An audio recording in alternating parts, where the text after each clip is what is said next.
দেখো টোফু চিলিটা কত সুন্দর হয়েছে। টোফু চিলিটা আমি কিভাবে বানিয়েছি তোমরা দেখতে থাকো।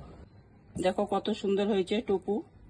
এখন গরম জল দিয়ে দিব, 2-3 মিনিট ভিজিয়ে রাখবো। এখন একটা ভাজা মশলা করে নিব। 1 চামচ জিরা দিয়ে দিলাম, 1 চামচ ধনে দিয়ে দিলাম, গোটা ধনে, আর কয়েকটা গোলমরিচ একটু ভেজে নিব। ভাজা হয়ে গেছে, গোটা মশলাগুলো নামিয়ে নিলাম। কড়াইতে তেল দিয়ে দিলাম, 4-5টা শুকনো লঙ্কা দিয়ে দিলাম, 1 চামচ গোটা ধনে, 1 চামচ গোটা জিরে, আদা কুচি, কয়েক কোয়া রসুন আর টমেটো কুচি। এখন একটু ভালো করে ভেজে নিব।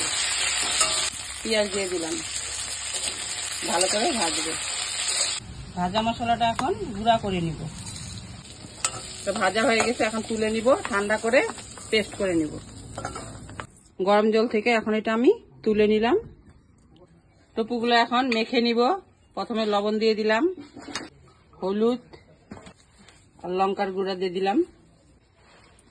এখন ভালো করে একটু মেখে নিব। টোফুগুলো মাখানো হয়ে গেছে। কড়াইতে তেল দিয়ে দিলাম, টোফুগুলো এখন ভেজে নিব। টোফুটা ভাজা হয়ে গেছে, এখন আমি এটা তুলে নিব। এখন আমি এখানে পেঁয়াজ দিয়ে দিলাম। দেখো কিভাবে কেটেছি।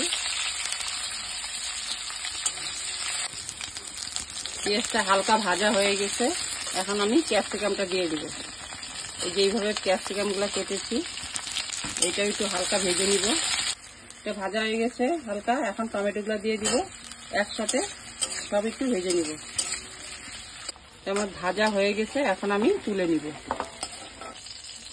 কড়াইতে তেল দিয়ে দিলাম, 2টা শুকনো লঙ্কা দিলাম। লঙ্কাটা ভাজা হয়ে গেছে, এখন আমি রসুন দিয়ে দিলাম চাক করে। এটা একটু ভেজে নিব।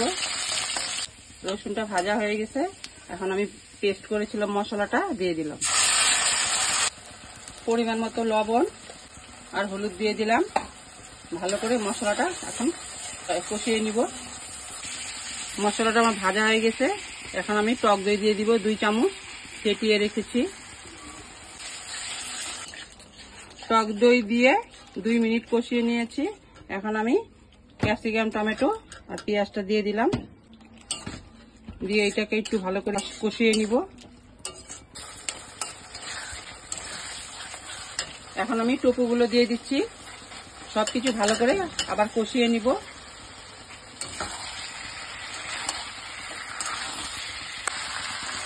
একদম নতুন একটা রেসিপি টোফুর তরকারি, তোমরা এইভাবে বাড়িতে বানিয়ে ট্রাই করতে পারো। আমার কষানো হয়ে গেছে, এখন আমি জল দিয়ে দিব। টোফুটা ফুটে গেছে, এখন আমি ভাজা মশলাটা 1 চামচ দিয়ে দিব। কসুরি মেথি দিয়ে দিলাম হাতে ক্রাশ করে। টোফুটা হয়ে গেছে, নামিয়ে নিব। নামানোর আগে গরম মশলা দিয়ে দিলাম। টোফু চিল্লি হয়ে গেছে, আমি এখন নামিয়ে নিচ্ছি। ভিডিওটা যদি ভালো লাগে লাইক, কমেন্ট, ফলো করে দিও। পাশে থেকো বন্ধুরা। Thank you.